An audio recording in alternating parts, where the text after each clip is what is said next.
Digilogue fam, it's your boy Drew. Just checking in, seeing how you guys are doing during this pandemic. I just want to say thank you for all the support. I know it's some crazy times happening across the world, particularly in the U.S., but we're here for your support, and then continue to try to push music and content forward. So thank you, everyone. More importantly, excited for today. We got episode 16 of the L's, aka Lessons Learned, with one of my really good friends and best friends in the game and outside the game, Manny Toro. What up? What's up, Drew? Welcome back to the States, to LA. Thanks, man. Feels good to be back home. Well, in the States, but trying to discover LA during the pandemic, so it's just a lot of my apartment, so it's all good. Yeah, what kind of water is that? Is that like Soda Stream? Soda Stream. Bubbles. You juicing over there? Green juicing, avocado and toast. That's what I picked up. That's what I picked up in Europe. Gotta have bubbles in the water now. Okay. I see you. So just for context for a community, like me and Manny actually really go back over 10 years. It's been a journey. So we'll dive into that in a second because we have a lot of stories. Yeah, a lot of stories. But yeah, maybe for our community, give some context, just like a brief description of like what you do now. And then we'll go into obviously, you growing up in Milwaukee and like how we kind of came together. Yeah. So like Drew kind of mentioned before, I just moved back to the States, let's call it 5 months ago, where I'm heading up the music program here at Red Bull North America. So anything that you think of within the realm of music and what we do at Red Bull, just overseeing strategy, implementation, collaborations, and working with a lot of dope artists, engineers, just music industry at large. Yeah, man, shout out to you and the things that you're doing at Red Bull, just kind of pushing everything forward. And I know you were living in Austria for a couple of years, and really uprooted your entire family to like be part of that culture. So it's really good to have you back. Appreciate that. It's good to be back. There. So for context, Manny, big Green Bay Packers fan from Milwaukee. So maybe talk a little bit about your upbringing, like your early influences growing up, in music. Obviously, like you rep Milwaukee hard and Chicago hard. So talk about that, and so you can share some context to the audience. Yeah, it's been a crazy journey. And the origins, I'm from the south side of Milwaukee. For those that do not know, about an hour and a half drive up north from Chicago. I mean, my love for music, it starts from day one. My dad's a percussionist, so really grew up in the live music scene. As a percussionist, played in top 40 bands, in jazz bands, in salsa merengue bands. So it was like a lot of exposure as far as the kind of music that I would listen to on a daily basis. And a bit of a hip hop head as well, because he was a breaker as a kid. So it was like just this crazy spectrum of music that I was introduced to at such a young age. And and I just really fell in love with hip hop. Like it was just something that spoke to me. For those again that are not familiar with Milwaukee, it's unfortunately one of the most segregated cities in the country still. Right. So living on the south side, it's a lot of gang culture, a lot of drugs. It's like a lot of cities, right? And so when you think of hip hop and it's like, all right, this really speaks to me, something I was like to aspire to. And then we didn't really have that big of a scene. There's actually a nice scene now, more like a DIY type of thing right now.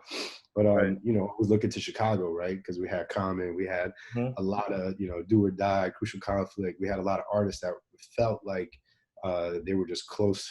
Like there was something that we could actually aspire to, like in real life, and it wasn't just like the music coming out of the East Coast or the West Coast. So and then my mom, ironically enough, like was obviously one of my dad's biggest fans. They were together since they were teenagers. So my mom started working for a record label back when I was, I don't even know, 13 or 14.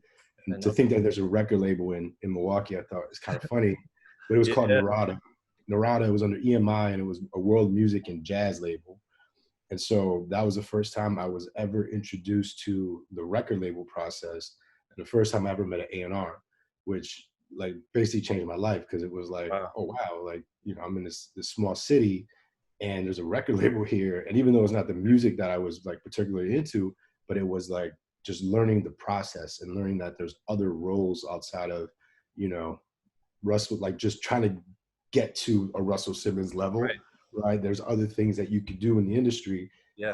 And I just wasn't exposed to that. It was like the live music side. And then it was just like, I want to be the next Puff. Yeah. You know what I mean? Yeah. Like, and that's it's extreme. Um, yeah, and after I met him, you know, he was always just feeding me music, because even though, you know, he was an A&R looking around, you know, like for world music acts, and a lot of these acts that were overseas, Right. and working with a lot of acts in Canada, and there's some, you know, on both coasts. But you know, he would just be just giving me CDs. So I remember, yeah, I remember him giving me like Beanie Man albums before they were even out. He gave me, he was like, yo, he's like, you like hip hop? I shit you not. He gave me a CD. It was a burned CD, Uh-huh. and it just said Slum Village Demo. You know, I wish I still had it to Demo. this day. Yeah.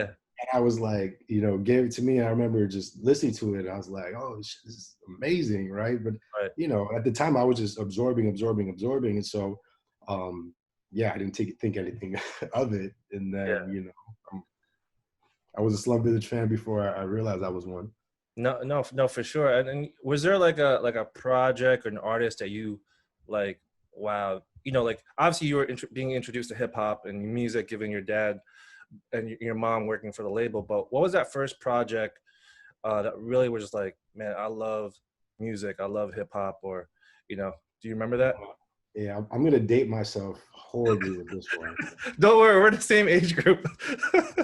No, I remember, it's actually two things that happened, and I remember like it's yesterday. Two things that happened like literally back to back, where there was this what was it? It was called Hot 102. That was like the station back then that played hip hop and R&B in Milwaukee.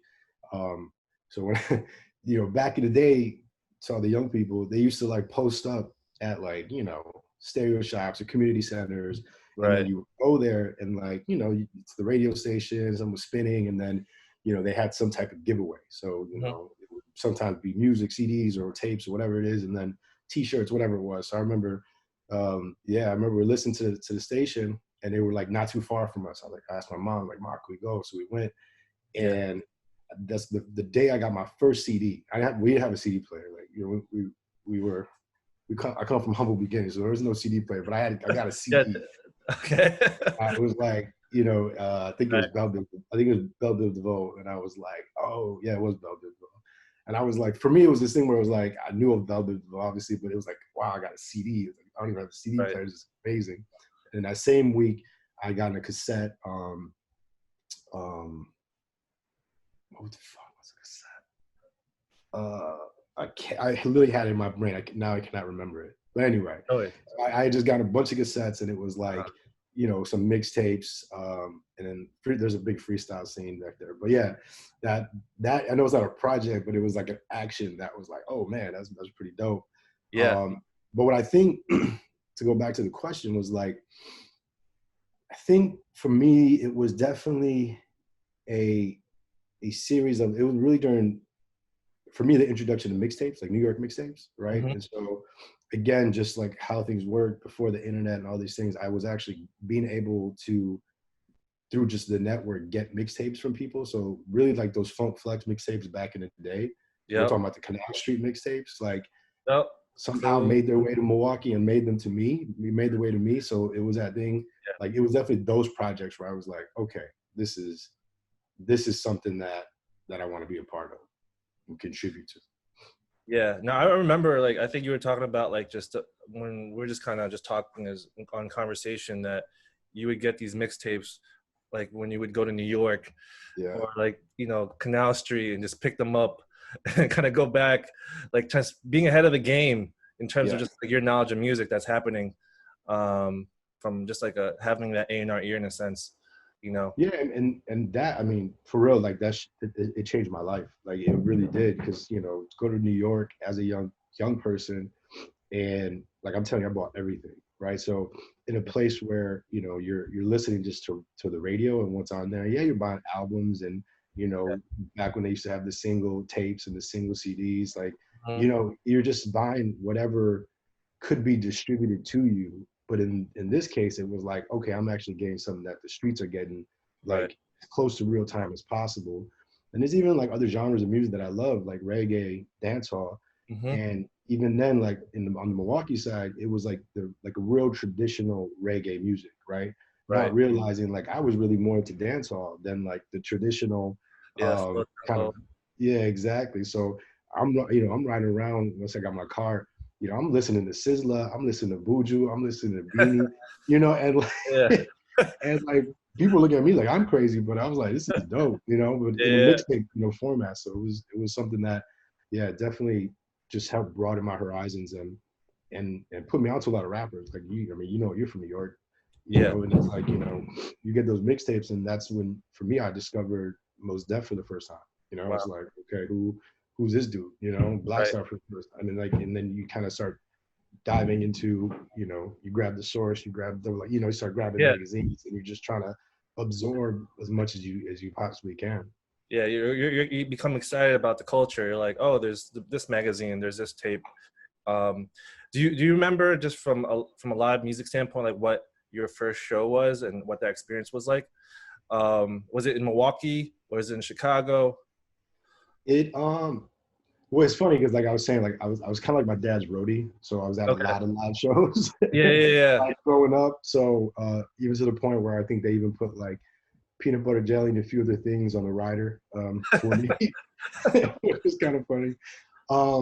So yeah, so I mean, there was a lot of those shows. I think um, one of the first shows where my dad was in his band, and they opened up for Carlos Santana, and Crazy. that was like, like, just, it blew my mind, and it was just Mhm. something to see this level of artistry, right? uh it was, at the time, it was already history, like music history, for my dad to be in a band that opened up, and then just see the Crazy. sea of people, and watching it from the sidelines, like, Right. that's where it just, like, it just becomes something that is almost like a dream, and then Yeah. that's when, like, this is amazing. But then it was just like live shows. If it weren't for the rave, and those that don't know Milwaukee, there's a venue called the Rave Eagles Okay. Ballroom. The rave. um, they, from a programming perspective, brought so many shows to Milwaukee. I Now, as an adult and someone that has lived all over the world, Right. like, that place right there, if it literally were not for that venue, Uh-huh. I wouldn't have been able to see many of these acts. Like, they had different. So you had like the ballroom, which was like the big room. Then Hmm. you had the rave, which was like, this middle size room, and then you had like the Yeah. basement.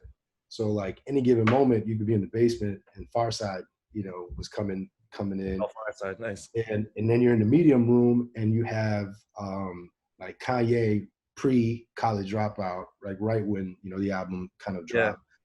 dropped. And then you go to the ballroom, and then you have something like Outkast, or you have like the Spit Kickers tour, like, where Crazy. you have like just really great acts being able to slide through Milwaukee. And then you're meeting them like in real time. So like, Right. being a hip hop head, I'm waiting after the show just to get a pound from like Method Man, Hmm. right? Or Yeah, yeah, yeah. chop it up with You God, Yeah. and then they're on to the next city. But you know, it was a magical place, and I'm grateful for them to bring those acts to us. Yeah, no, I always ask that just because I feel like everyone has their special venue that kind of breaks them into that music scene, and you just kind of get hooked. You're trying to go into shows whenever you can. For a lot of people, it's either in New York, maybe it's SOBs or Webster Hall, you know. But that's really cool to hear, like those the venues for people that, have experienced that outside of New York. In your case, in Milwaukee with the rave. So I think it's really cool for those that are listening to this podcast and watching it. So check out the rave if you're in Milwaukee. The history of the rave. So let's fast track. You're growing up in Milwaukee. Where is that? kind of like that transition to decide to move to Chicago? Was it because of Yeah, school, or was it, what was the drive? it was it was a mix, right? Because like my dream was always to move to New York, right? And then kind of going back to what I was saying before, when you have the really at that time the only voice we had was coming out of Chicago, coming out of Cleveland with Bone, Mhm. and it was like, all right, like I'm gonna get to New York, I got to figure this out. But Right. there was really no. I mean, I'm the eldest, and my parents are working class, and and so you don't really have the proper guidance. And so for me, it was like, okay, I really got to read up on as much as I can. Again, this is Yeah. before information age, so you're like really, really having to search for information and trying to Right. like just talk to people. And then that's when I just realized, it's got to be a bit more on baby steps. And so if Mhm. if I'm gonna get to New York, I gotta take those baby steps, and maybe Chicago is one of them. Right. So I graduated high school, did my first year of college in the University of Wisconsin system.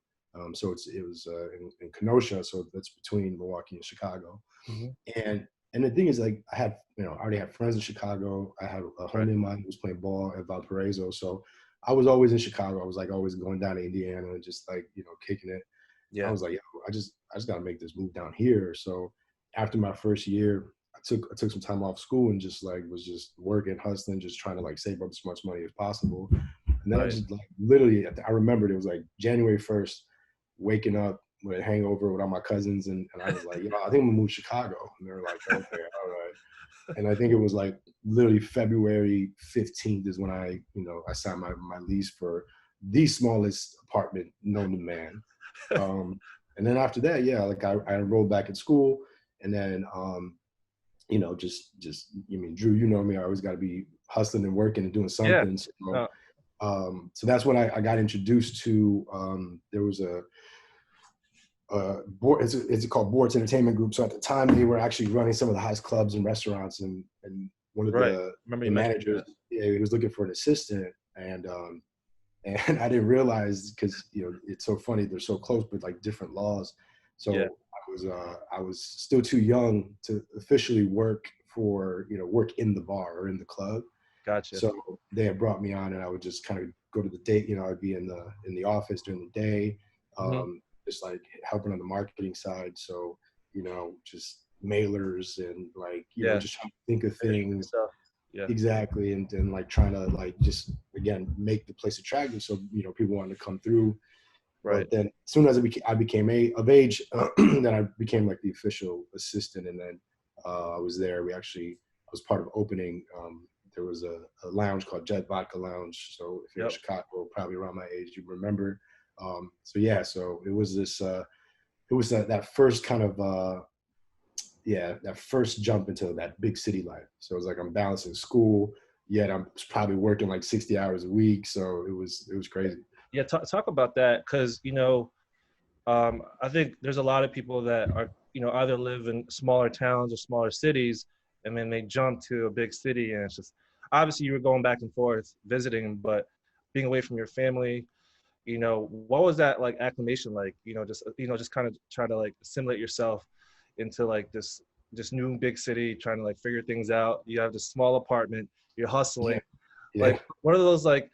Maybe talk about like that small first L, like lesson, and then also like that small win for you, as you're like figuring things out.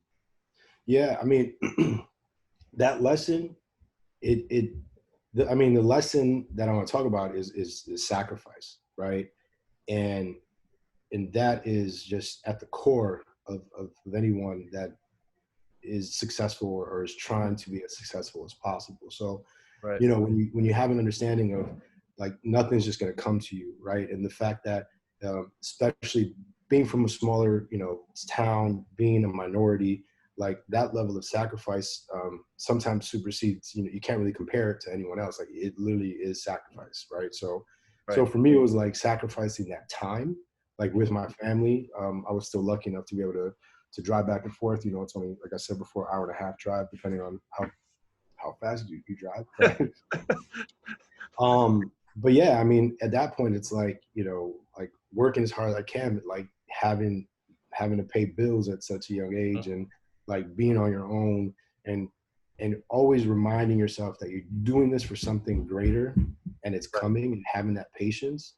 Right. So it's that thing of like not not giving up on yourself because you see your refrigerator getting low, and you're Right. like, oh man, I don't know, I don't know where this next meal's coming from, but you figure it out, Right. and as long as you know that you need to sacrifice in order to get where you need to go, that's when you you put yourselves in position to try to again continue to learn, but you never know what's going to happen. And so that first W for me in that instance was, yes, I'm at school, and yes, Yeah. I'm doing the nightclub thing, and I got to meet Kanye West's manager at the time, well, at the Mhm. time and now is again, a guy by the name of John Monopoly. Yeah. He So John was actually he was just in talks with my boss at the time about opening that they were going to collaborate and open up a nightclub. Right. So it's nightclub boutique. So yeah, so I had met John, and I was like, obviously, a huge Kanye fan, and I was like, yo, this is Yes. dope, meet his manager.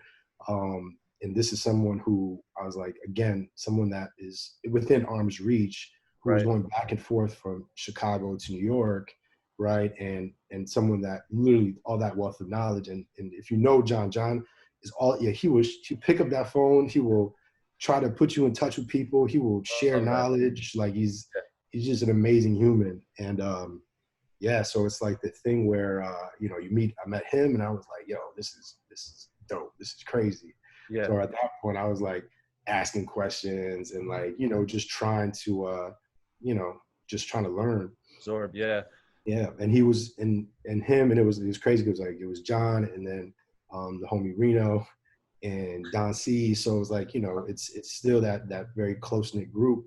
But yeah, I mean John would be like, yo, come to the crib, play me music, man, what you think of this? What you think of that? And I Yeah. was just, this is crazy. Kid from Yeah. the South of Milwaukee. I'm sitting with Kanye West manager.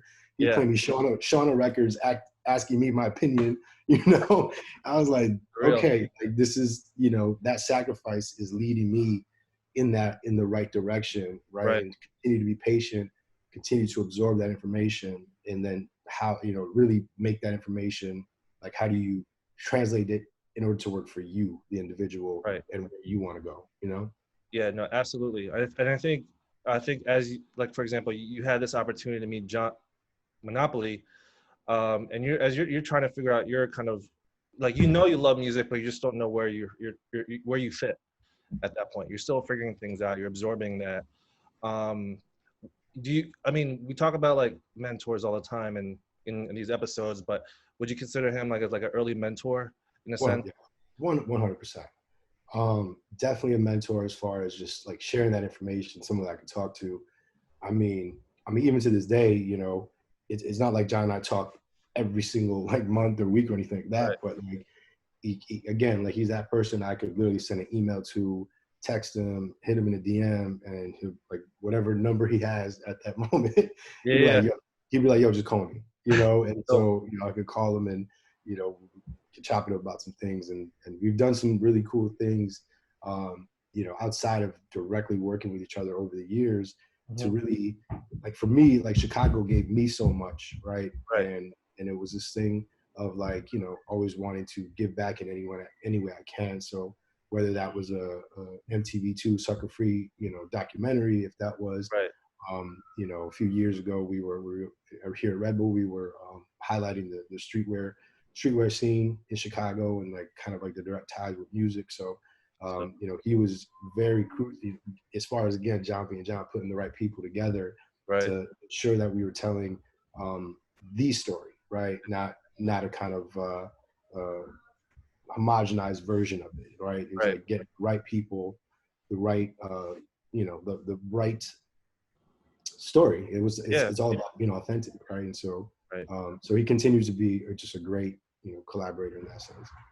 I think that's super important to highlight, especially early on as you're navigating. So outside of John Monopoly's circle, we have mutual friends like Shy, who's like a producer, um, and creative in himself. Like, who are those people that you start connecting with in the Chicago music scene? Like people that are just kind of starting in their music careers as well. So they're kind of similar, same space. trying to figure things out, and then still have the same kind of hunger as you as you're like trying to figure it out yourself. Yeah. So the person you just mentioned, so a guy by the name of Chicago the Beatmaker, again, one of our friends, one of my best friends in life. Mm-hmm. Yeah, we met in Chicago. We were working on some creative projects. He's from Humboldt Park. My family, my Puerto Rican side is actually from Humboldt Park. So, yeah, we just hit it off, and we were just always like talking about music. Mm-hmm. At the time, he was doing more rapping than producing. And then That was rapping. Okay. and then I'm hanging out with him, and we're in Humboldt Park and on the west side, and just like he's introducing me to like his cousins and to his people, and so Mm-hmm. just seeing just from that, like just people trying to put stuff together, right? So like obviously everyone's super inspired by Kanye at this moment, and it's not to say that they were making music like Kanye, but it was like the fact that this could actually get you out, like this could actually be something that you can Right. build and have a career with. So Right. yeah, so I mean, Shy and I, we hit it off, and obviously we were just working together against some creative projects, just always talking music, hanging out, and then yeah, and then obviously that led to both of us eventually making it to New York, Yeah. uh, and supporting each other as much as we can. I mean, he went out there first. I Gotcha. remember went to go visit him. He was in Flatbush, like Uh-huh. when Flatbush was. Yeah. I Yeah. mean, still Flatbush, but yo, like it was. Pre hipster. Yeah, Church Ave. He was like right off of Church Ave. So, so I would go out there and visit him, and I was just like, okay, like I gotta make this move. Like if this is what I want to do. Again, Right. that level of sacrifice of, kind of sacrificing what you're comfortable with. And in Chicago, I was like, starting to like really make some waves. So like, Yeah. do the nightclub thing, and then I'm starting to, getting closer to graduation. I got Right. some paper in my pocket, so it was like, it was and I upgraded my apartment. So, I was for a young 22-year-old, I was Yeah. like living pretty comfortable, and it's like, okay, I gotta sacrifice all this if I Mm. really want to get to where I want to go. That's actually a great point, because like you made the sacrifice from going from Milwaukee, then going to Chicago, starting from scratch again, figuring things out, making your name within the nightlife scene, meeting Johnny Monopoly, Shy, really start elevating yourself and get in a position where you have some bread, you upgrade yourself from that small apartment to a bigger space.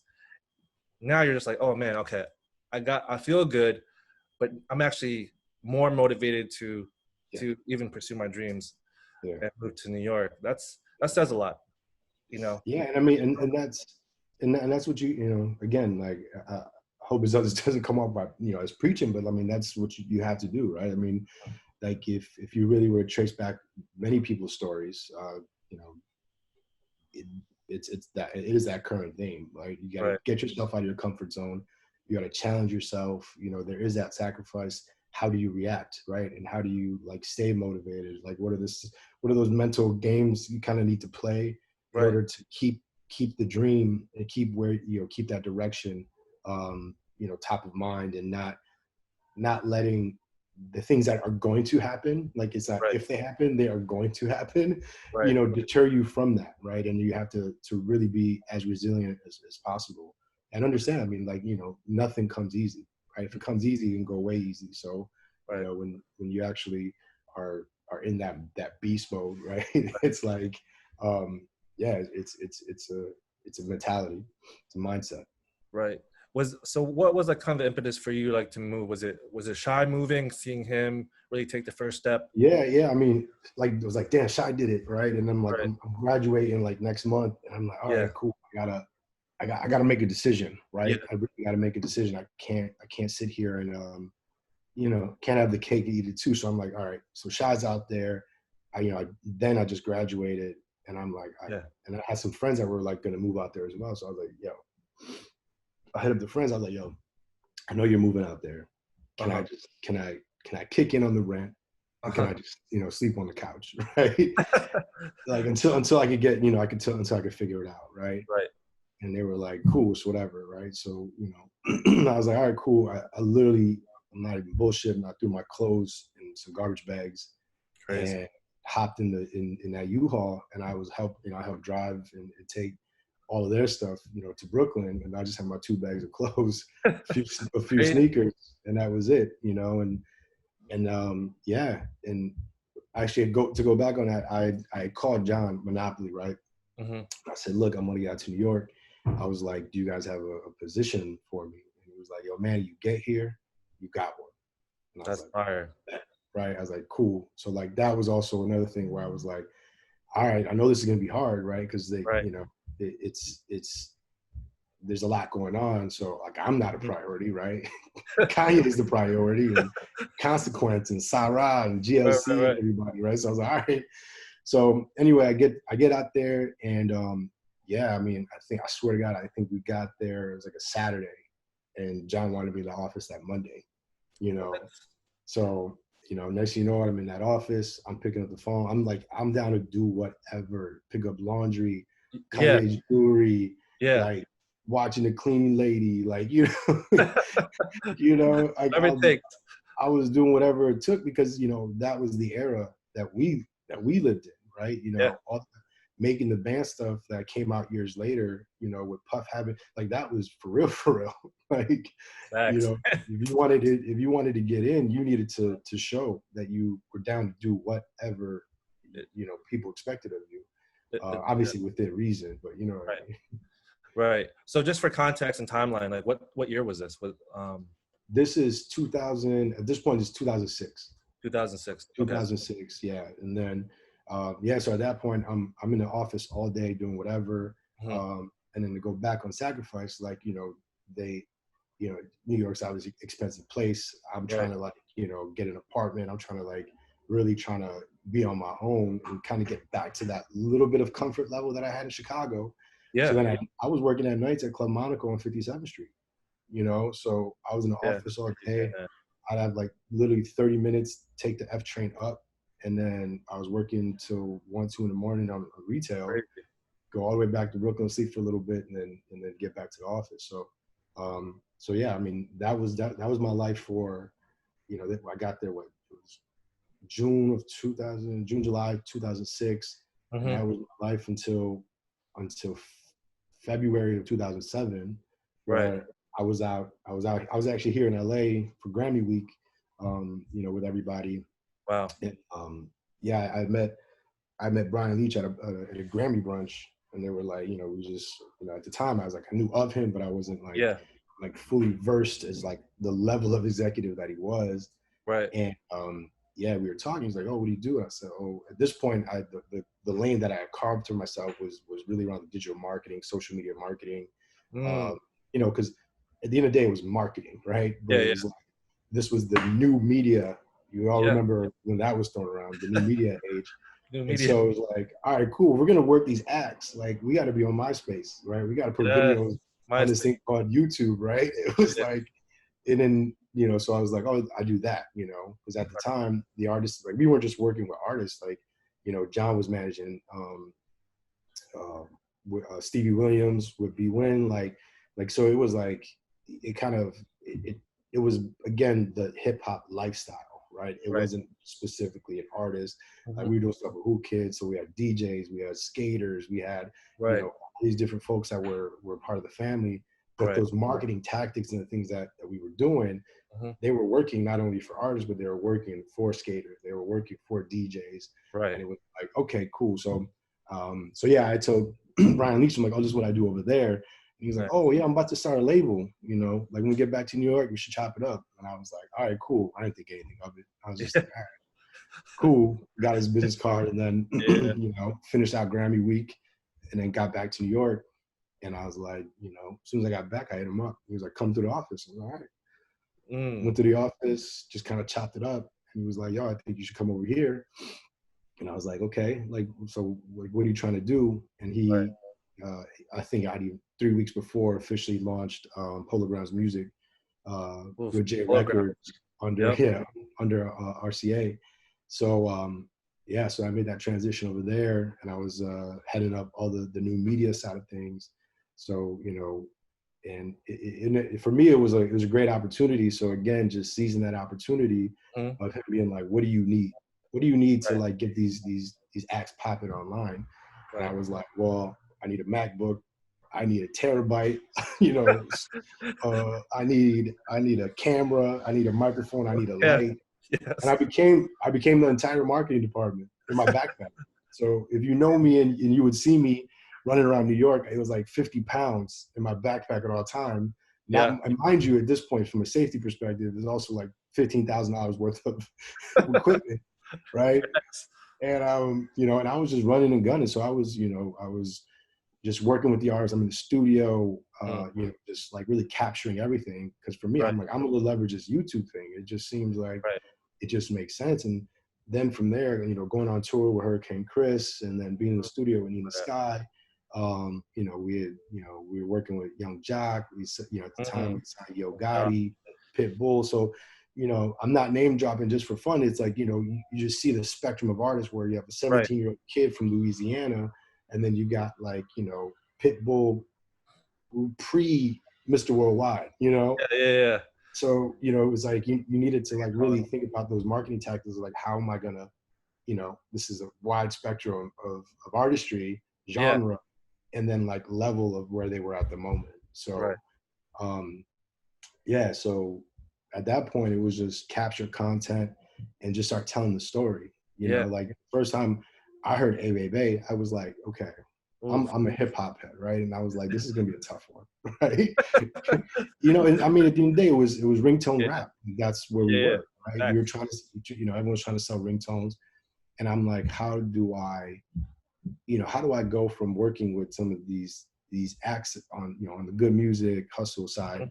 that really were like, what I was listening to on a day-to-day basis, Right. and then something that it's a big record, but it's kind of like a different subgenre of what Rap. what Yeah. we think hip hop. So I Yeah. was like, okay, this is going to be a tough one. Right. And as soon as I was in Shreveport all the time. I was in Louisiana a lot, but as soon as I got down there, I was like, like this is the music is an output from what's happening in this culture, in this city, Mhm. uh, in this region, right? Yeah. So at that point, I was like, as a marketer and someone that was like, okay, I want to tell this story. So that was the story, and as we're telling the story, I think I had to be one of the first ones that were doing like webisodes, right? Yeah. So I was doing like seasons, not, and it's Love funny because that. now it's just again lifetime ago, but to be doing that at such a young age, where it was like, all right, we were doing these seasons of just telling the story of what they were calling Ratchet City, Mm. right? And it was like, for me, it was culture shock. Like I was like, yo, because you know what I mean. Like again, Midwest to New York, um, and like the type of hip hop that I was listening to in the circles I was running around. And I get down there and it's club culture, it's pill culture, Right. everyone's slanging. Like it was just like, okay, this is like it's a big party. Like it is a big Yeah. party. So it's Yeah. like, yeah, everyone does their day job. There's not really much going on. Right. So we're gonna go to Coco Pelli's, which is the club at the time. Right. And you get there and you got Hollywood Bebe, DJ Bebe, he's over there, spinning, and it's like, okay, hey baby, okay, I get Uh, it now, right? This is the story. So we're actually, as much as people love or hate the song, mhm. that song actually was capturing a moment, right, Mm. in that time. And so when Right. you're in it and you're able to show that and talk about it, I was like, yo, I get it now. So baby, he's DJing, everybody's having a good time, Right. and that guy is like really controlling that room. And if anyone knows baby, he controls the room, Right. right? And so it was so yeah. So again, that theme of sacrifice, right? So at this point now I'm on the road 3 months. I'm even further away from my family, further away from my friends. Yeah, talk about that. Like being on the road with Hurricane Chris, learning, I'm kind of like assimilating yourself in like New Orleans culture. I mean, like, Yeah, I mean, and that was really interesting for me because I didn't really get down south a lot as a kid, right? Because the mhm. goal was always east. So, from a culture perspective, I'm on the road. We're hitting cities that I thought I would never be in.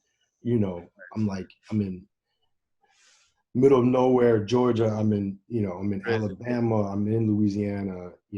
I'm in the upper part of Florida, and just Mhm. like you know, just taking all this in and just like really absorbing it and getting a different perspective on life, but also like within hip hop culture, and just like really seeing it from a different side. Hmm. And then also it's always like always the only Latino, you know what I mean, like That's a running good around. point. So it's kind of funny because it was just like just some of the interactions of being like people like always asking me like what I was, and I'm like what, and like you know I heard boy what you is like probably 10 times a day because they're just trying to figure out like where I fit in, and it Right. was funny, but yeah, I mean it was tough because you know again I can't just couldn't just hop on a plane and go home and see my mom or my dad or my Hmm. sibling. So you know just knowing all right I'm literally on the road here, so like I'm Yeah. sleeping, you know, yeah we got the hotels but sleeping on the bus Hmm. and just trying to like you know trying to pop these artists you know in any way I can. So Right. yeah, it was a difficult time, but I mean I wouldn't change it for the world because what I learned and what I gained in perspective, Right. uh, you know, is invaluable. Like you know it No. just again another building block of what you know what's to come. Yeah. No. For sure. I mean, it's funny because you were talking about like new media. You're learning all these skills, right? From like shooting content. This is when episodic content is not necessarily living on TV anymore. It's Yeah. something that people are vlogging, right? You're starting to vlog. So talk a little bit about, the time where you start thinking about like your own media outlet, like Rotting TV. Where's Oh the yeah, yeah, concept of that? What's inspiration behind that? And because, that's one of the platforms I got introduced to when I met you. yeah. So a lot of people don't know this, right? Because at the time I was trying to keep it stealth. But no, I used to have a music blog called Routing Television, um, and it started off like most things with you know you talk to a lot of bloggers. Just started off talking about stuff that you want to talk about. So you know I just started it, and you know I'm just blogging about music and sneakers and just you know stuff that I like. And the idea why I call it Routing Television was really like the TV's done, the TV's dead. Like so if Right. we're talking about it, like go out and experience it, right? So if it wasn't just oh I like this song, it was like I like this artist and this song was the introduction to it, and I would tell a little bit of the story, but Right. then I would go that extra mile. It would be like here are their tour dates and like try Mhm. to link out. So like go and see the artist, like go actually, you know, go support that artist because you know they're dope. So Right. that was like the beginning. And I started that actually right when I moved to New York. So like that was the constant for Mhm. me outside of good music and hustle, and then Polo Grounds, J Records, and then MTV and so on. So that was just like it was a passion project. But then I love that.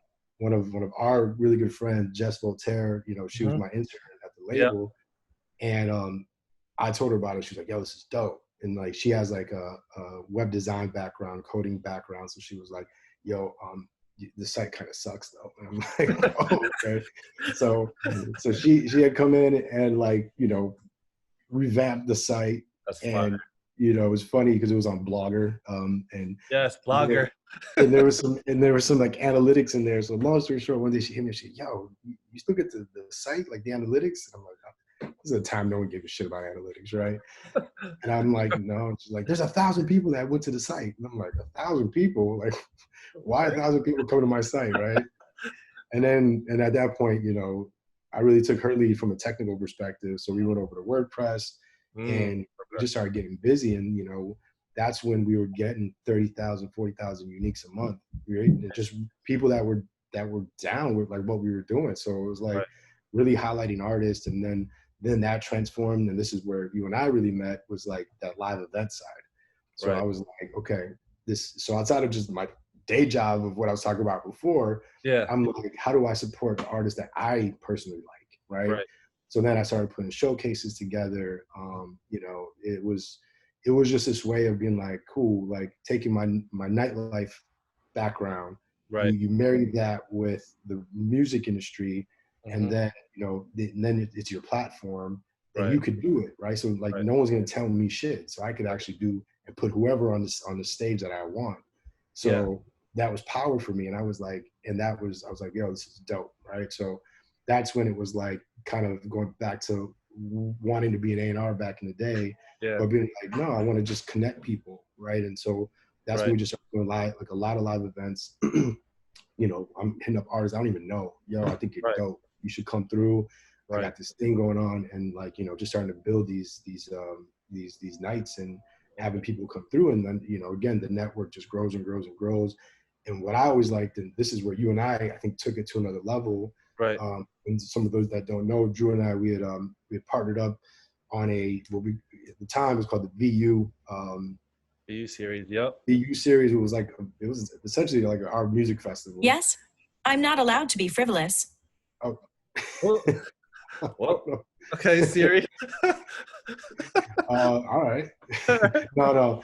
But yeah, I mean, that was kind of like our music festival, right? Through CMJ, through all these different music times. But, you know, you and I would see it, you know, when people would connect in those moments, which I thought was really important. So even though you're here to like have a good time and listen to some music, it came to a point where it was like to see those connections after the fact. So someone that might have been, you know, a producer, homie that came through, and then next thing you know it, they're making music together. That was like super dope to me. Or someone that's like an A&R, the label, being like, yo, who is that? You know, like, so that was, I thought was really dope. And you know, RIP Rotten TV. We had some good moments. I know. I mean, you know, I just want to just backtrack a bit, because I remember this time, this is around I think December of 2010. I think just for just New York context, I think we had linked up at a party at People's Lounge, connected. And then we also had linked up, what's his name's apartment. It was a clothing brand. Ephraim and Addiction Clothing, yeah. And then this is a time where I think Ye just dropped Dark Twisted Fantasy in terms of the context. You know, we're like, I'm still figuring things out on my own. You know, I'm, you know, starting Blank Label and, you know, figure out my kind of foot in the door. I'm managing an artist, and I think at the time you're like connecting me with Shy, and then I think they were organizing a showcase featuring Brooklyn Stick Up, I believe. Right. It was a showcase, Canal Street Room. Yeah, that's right. Yeah, I remember that. With actually Rhapsody was on there too. With Cooley High. Yeah. Damn. Yeah. It's funny. Throwback. It's funny. I've been meaning to like take all of the event posters one of these days. I mean, now that we're in quarantine, maybe it's the right time. Yeah. I just print them all out and put them up, because we've done some legendary shit. Yeah, that was really cool. I felt like when I experienced that, like the whole independent kind of showcase, like with Brooklyn Stick Up, I remember there was a couple artists but that shit was just like crazy wild, like people in the crowd. Really dope to see that. Yeah. And if anyone knows Brooklyn Stick Up, Dance and Busy, everybody, whenever you had them on the show, it wasn't just them. It was about 65 to 75 other people coming at any given moment. So whether it's a show or a barbecue or whatever it is, you better believe the entire Stick Up crew is showing up. No, 100%. And then I remember 2011. So you were working at MTV at the time, and you had gone down to South by Southwest. And I think that was probably my favorite South by Southwest, because we had such a like amazing time. Like I remember driving down there for 30 hours with my team. It was like me, Church, Jerry, and the artist at the time I was working with. So we literally drove down, and we pulled up. We're like, yo, Manny, what's good? What are you doing? We hit all the parties. Yeah. I mean, we hit that hard, right? I mean, again, that goes back to what we're talking about, right? With sacrifice, you know, that's a long time to drive and finally get there. Yeah. That was a good South by. I think we hit every single party, I think every event, and then, I mean, just really the connections, right? Like that year was hands down. I think I hold that year as like one of my last favorite South bys before it kind of turned into, you know, whatever it is now. Yeah. No, I remember we partied at the Woody Awards. I think Yeah, that was a really dope event. And I think Fader Fort, we were at Fader Fort, I think before at the Woody time. Awards. Yeah, and then we started doing and I think that first year we done the Sucker Free showcase Yes. on 6th Street with the guys. Was Ruby Hornet closed sessions. So Chicago fam, shouts to Alex and Mike and those guys. Yeah, man. That was such a interesting time. And actually I think that experience was what I think really inspired me to talk, and we inspired us to kind of talk about the BU series because we wanted to kind of bring that experience to in New York City. I remember putting that together. we were so big picture. So big picture. So big picture. But I mean, it was great. I mean, we work with some great artists. Yeah, it was a great turnout. We try to jam too much shit in one night. We were like, let's put a film element, and these are great lessons learned because I think learning from that, because it was a big room. It was I think Union Square Ballroom. It fit about 800 people. I think we had like different like schedules. Like we had like a DJ session. Like we had performances from like dance. What was that singer? The R&B singer. Mateo. Different artists from different genres. And then we also had like a movie section where we screened a little film. It was a lot. It was a lot. It was a lot. But it was good lessons, right? It's like it taught us, one, programming is key to keep attention, right? And then Right. So yeah, we learned a lot, but it was I mean, I still take a lot of those learnings obviously in my role now. I have everything from live events to content, to community to studios, and a lot of that. So it definitely helps inform where you're headed. So take those lessons as they come in, good or bad. For sure. I feel like what I learned from that is that there's no idea too big, but also it's like, how do we take the small steps to get there, right?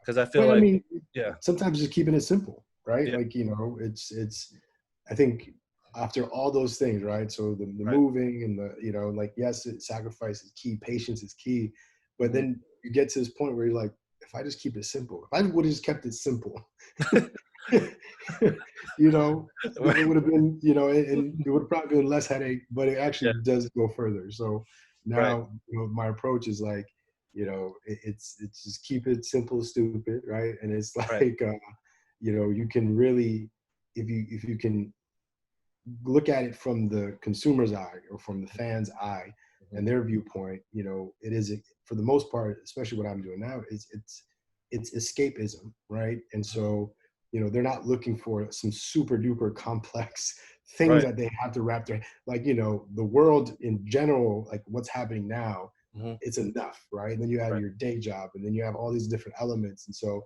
when you really think about it, the fact that like we need to provide that escape. That's why music is something that is so powerful. So at any given moment, whether you're happy, sad, or you just need that coping mechanism, that is the music, right? And then if you want to go out and have an experience, it should, it should play into that, and it should be something where you can just let go and not have to deal with the realities of life for a little bit. No, for sure. I feel like a lot of those big moments were like big, pivots for me. Like I learned a lot in terms of, especially now, like organizing events for the Digilogue, like things that, just to streamline things. Because a lot of people are like, so how are you comfortable? Like, why are you comfortable producing these events at like a certain scale? And I'm like, I've done it for so many years. You learn what not to do. Yeah, you don't try to fill a 10,000 cap, or was it? No, it was like 1,500 cap room. I was like, yeah, maybe we should have just scaled that.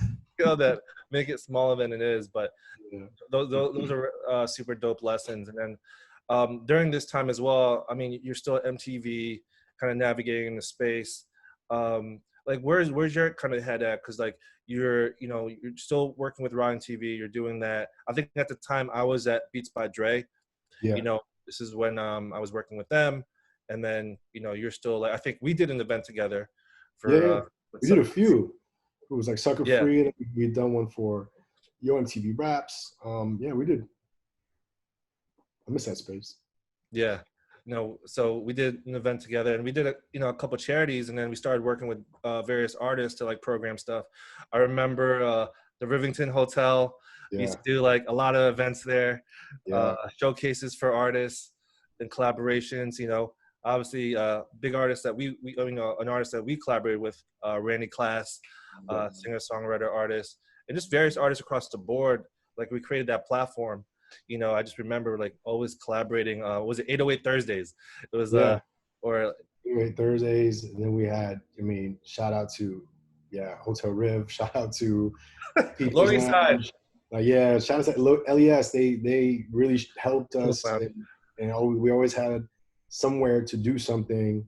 And I think that's where for you and I, like it was that collaboration where Right, we were able to scale it even more, and then actually bring more people together.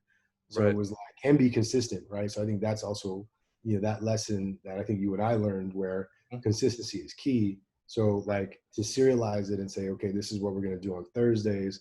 And then, the People's Lounge kind of venue idea is going to be something we might just do periodically. Right. And then we know that, a lot of the fundraisers that we did, Yeah. those things were for, toy drives to, Yeah, raising money toy for, drive. so it's like consistency is key. And I think that's where that lesson came through real quick, because that's when we were like filling those rooms, and not just to fill them, but like we were bringing the people together. And that was something that was, I think, still to this day, super magical, because some of those collaborations that have come out of those rooms are amazing. Like, Right. No, for sure. And then talk about that too in terms of collaborations and power relationships, because I feel like well, one of the big attributes for you and like highlights for you is that you've been able to connect with so many people, and people respect you so much in terms of like you connecting them with each other. I think that was one of the greatest things that I learned from you, to be able to like really connect the dots and figure out ways where other people can help each other out when there's opportunity to do so.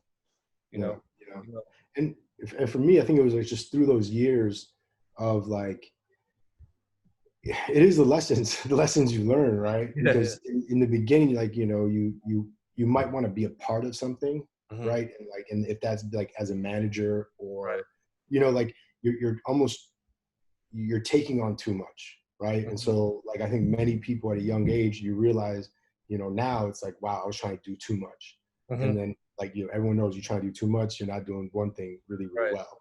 Right. So that for me, I had to really pivot in my mind where it's like, okay, like it's probably not good for me to try to manage like 6 people, right? And Yeah. then also have this and this, like there's only so many hours in the day. Right. And, I think as I progressed in my career, and just having not only the background, the side hustles, the network, and then having like these higher profile positions, it was Hmm. like, wait, I know my purpose here. My purpose is to connect people, right? Right. And if that's connecting people when it comes to writing television or some of the things that you and I were working on, that's where you can kind of like take that step back and let people really be who they're Right. supposed to be, right? Because and you and I think learned that lesson where sometimes, you can inadvertently become the bottleneck and not realize it, and so it Yeah. came that moment where it's like, all right, yeah, I'm here to connect people, and that's where the focus should be. And ever since then, again, simplify, right? It simplified my way of thinking, and Right. just keeping it a bit more simple. And it's like, all right, cool. So that's what I'm going to do. So from an MTV perspective, it's like, I didn't need to like sit here. It's like just having an ear to the street is like, okay, we want to, from an executive level, we want to do this. Hmm. I know the exact people that can actually tell that story properly, and Right. not be, some producer who doesn't understand the culture, doesn't understand certain things, kind of helicoptering in to try to tell the story they think they're trying to tell. But let's Right. actually connect it with the authentic people that can actually tell that story. And so Right. like, that's something that I've been doing now for 10 plus years. Yeah. And it's gotten me from, from MTV to even going super corporate at ABC, Hmm. right? Where it was like, just that was my business school from a real Fortune 15 company of like Right. how to really move the needle Yes. and actually do things with a culture lens, right? In a world where it's like it's numbers, right? And Mhm. so that was a really good challenge and kind of lesson there, where it's like, okay, I got to figure out how to maneuver and Right. actually articulate what is happening in culture, in music, Base. Yep. to folks that that don't understand it, Hmm. right? And so you have that part of the story, the journey. I had a quick little stint at a startup, which was sold to a huge beauty conglomerate, Hmm. right? And then the key thing, and again going back to sacrifice, is like Right. I realized that the further I was kind of going up the corporate ladder, I was moving away from music, Mm. right? And so I was like, Yeah. okay. So for me, it was like I need to take some time off and like really just recalibrate and really think about where I want to go. And Right. then, taking a little bit of time off and just like That's literally, important. just like lay my brain rest for a little bit Right. and figuring out, okay, strategically, how do I get back to music? Hmm. And one of our good friends, Dre, who at the time was over at Hip Hop DX as a Hmm. writer, he was like, "Yo, you thought about Red Bull?" And I'm like, "Yeah, but I don't know anybody at Red Bull, Right. right?" And he's like, "Yo, just send me your resume." He's like, "I know that they're looking for somebody at headquarters." Oh, that's dope. And I'm like, "All right, cool." So I send it over there. I was in a third interview, Drew, not realizing when they said headquarters, I thought it was in Santa Monica, right? That's the U.S. headquarters. Yeah. Yeah. Yeah. When they were talking about headquarters, it was in Salzburg, Austria, because that's where the global That's headquarters that's are. the that's the global headquarters for those who Yeah. don't know. And I was like, Mm. Austria. This is gonna be interesting. I gotta talk to my wife about this one. but but yeah, I mean, I don't want to keep you guys too long, but from so this part of the story, and it's funny because talking through it, right? It's Right. when we talk about the lessons, right? And it is the lessons of sacrifice and patience, Hmm. right? And so for me at this time, it was like I've been really wanting to do international, like really focus Right. on international, because Yeah. those who know me, travel is a very important thing, and Yeah. uh, learning other folks' perspectives is super important to me. It's almost like on an anthropological level of Right. like immersing and like just taking in stories, because it just Hmm. helps you develop as a human. Right. And so, from all my travels, it was like, yo, I'm talking to my wife. It's like, maybe this is another moment of sacrifice Hmm. to get further later, Right. right? And the way that we approached it, it wasn't about getting further as in maybe make more money later or things like Right. that. It's like actually from our mindset and Hmm. for us to grow, and actually be closer. And at the time we were expecting our first child. So it was like, a little bit of a break from New York, because, we all know New York, that pace is Yeah. crazy and it's really not sustainable. Right. So we packed everything up in 2016, and we went over to Amazing. Austria, and it was an amazing experience. I mean, professionally, yes, right, to be able to say, okay, I've been doing all these things, and it Hmm. works in the U.S., but does it work internationally? So working in a music program with 65 countries, that's a Right. lot of people doing Yeah. music, right? Yeah. And Yeah. music marketing. And then it was like, so I needed to take a step back, really humble myself, to just listen and learn from other people, Right. other cultures. And Hmm. to do that for 3.5 years, it Hmm. was like, it was amazing, right? And it was just this thing of Right. like, and I mean, now it's like, you walk away, it was an amazing experience, Hmm. time with my family, Yeah. and being able to just now have a global network, right? So Mhm. it's not just anymore just a few folks in New York or in the U.S. or maybe Right. some folks in Canada. Now it's like to know that you really are part of a global network in a Right. very genuine way, Right. and keeping those themes of authenticity and connecting people, and being able to see what happens, when you do put the right people together. Um, so that was crazy. I think that's super important to note, just based off your, you know, like your cultural background just locally in the U.S., but to be able to apply that globally, across the world.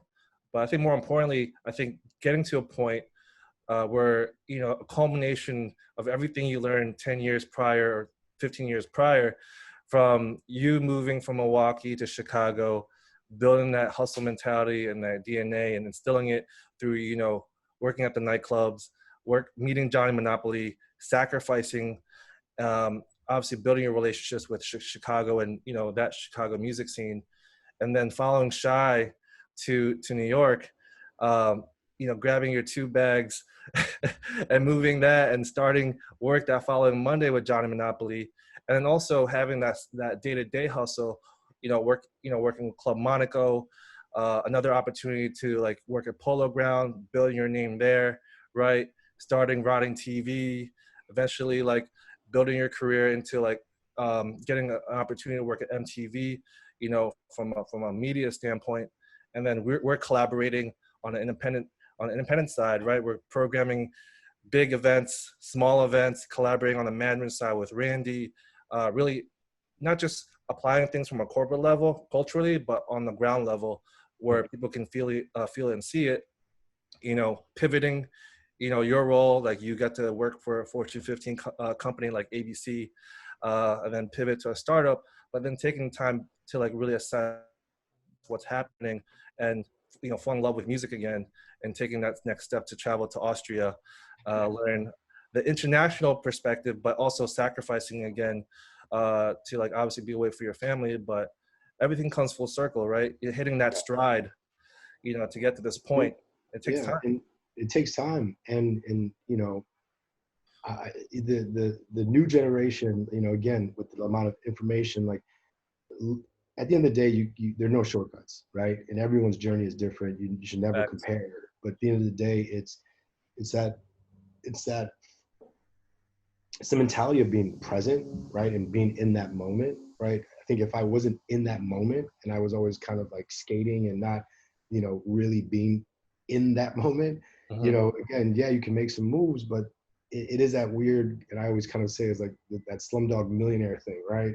Where when you get there, but if you really were in that moment, you actually take all those learnings, right? So all those learnings compound, and then you get to that point where, you know, you get to, even in my position now, like, that was, I think, a really good summary where it's like, from a live event perspective, I actually have a perspective because of the nightclubs and everything that you and I did together. So we know what it is, from legal agreements to venues to bar guarantees to, you know, infrastructure. Like we know that. So like, you know, at the end of the day, it's funny because you take that Slumdog Millionaire moment where you're like, no, you're bullshitting me because I know for a fact, you know, like this, right? And then on the content side, I didn't know what I was learning at the time, but like, you know, I'm the one editing in Final Cut. I'm the one doing all these different things. And it's like, oh, so like, you know, and when I got into TV or even like some of the things that we do now, you know, it's going to take, you know, production companies, beware, you can't try to, you know, pull one on me, right? I know what that costs. Exactly. And so it's, you know, there's these things where it's like it all compounds, right? And if you learn those lessons and you really, really focus on, you know, people are going to make mistakes and you're going to fail. That's inevitable, right? But it's what you take out of it, and you compound those learnings and those lessons, and it just makes you just stronger, right? And like both professionally, mentally, you know, and those are the things that, it translates to so many different things in life, right? So from, yes, professional to self-care to being a father, being a husband, being a friend, you know, like these things, these lessons are transferable, and they should be. No, I think there's great points there. I mean, you know, how lessons compound, and also how the lessons you learn from a professional standpoint translate to, you know, your different aspects of your life. Super huge. So as we wrap this up, obviously one of my favorite episodes, so we always ask our guests, like, what is the biggest lessons learned thing that you want to like really give out to the audience? You dropped a lot of gems throughout our conversation, but maybe just one lessons learned or one L that you want to really just highlight and share before we wrap this up. Yeah, I mean, it's really the theme of this entire conversation, right? And that lesson is that you are going to have to sacrifice, right? To get to where you want to go, right? No matter what the dream is or what the goal is, sacrifice, patience, and discipline are things that you cannot cut corners with. And as long as you can continue to keep motivated, right?